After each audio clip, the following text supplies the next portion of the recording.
உங்களோட ஆர்ம்ஸை வெறித்தனமாக வளர்த்தணும்னு நினச்சிங்கன்னா இந்த ஆர்ம் டே ரொட்டீனை மறக்காமல் ட்ரை பண்ணுங்கள். ஆர்ம் க்ரோத்தை பொறுத்தவரை பைசெப்ஸ் ஆக்குபை பண்ணுற இடத்த விட உங்கள் ட்ரைசெப்ஸ் இன்னும் அதிகமான இடத்த ஆக்குபை பண்ணும். ஸோ அதை ஃபோக்கஸ் பண்ணுறதுனால உங்கள் ப்ராக்ரஸ் இன்னும் ஃபாஸ்ட்டாக இருக்கும். இந்த ஆர்ம் டேல ஃபர்ஸ்ட் வேரியேஷன் பார்பெல் பைசெப் கர்ல்ஸ். இது அதிகமான எனர்ஜி யூஸ் பண்ணுறதுனால ஃபர்ஸ்ட் டே பண்ணுறோம் அண்ட் அதிக ஹைப்போட்ரஃபியுமே கொடுக்கும். அதை முடிச்சோன்னா ட்ரைசெப்ஸ்க்கு ஃபர்ஸ்ட் வேரியேஷனா ட்ரைசெப் புஷ் டவுன்ஸ் பண்ண போகிறோம். பைசெப்ஸ்க்கு 3 செட் பண்ணாலும் ட்ரைசெப்ஸ்க்கு நாம 5 செட் பண்ண போகிறோம். ஏன்னா இதுக்கு வால்யூம் அதிகமாக தேவை. ரெண்டாவது வேரியேஷனா ஹேமர் கர்ல்ஸ் பண்ண போறோம். இது உங்க பைசெப்ஸ் மட்டும் டார்கெட் பண்ணாம உங்க ஃபோர் ஆர்ம்ஸையும் சேர்த்து டார்கெட் பண்றதுனால growth இன்னும் ஃபாஸ்டா இருக்கும். ட்ரைசெப்ஸ்க்கு ரெண்டாவது வேரியேஷன் ஓவர்ஹெட் எக்ஸ்டென்ஷன்ஸ். இது உங்க ட்ரைசெப்ஸை மேக்ஸிமம் ஸ்ட்ரெச்ல வைக்கிறதுனால இன்னும் ஃபாஸ்டா வளரும்.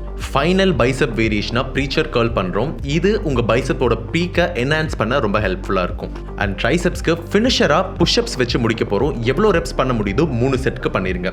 எக்ஸாக்ட் செட்ஸ் அண்ட் ரெப்ஸ் டிஸ்கிரிப்ஷன்ல கொடுத்துருக்கேன். ஸோ ஒரு ஸ்கிரீன்ஷாட் எடுத்து வச்சுக்கோங்க. Stay strong.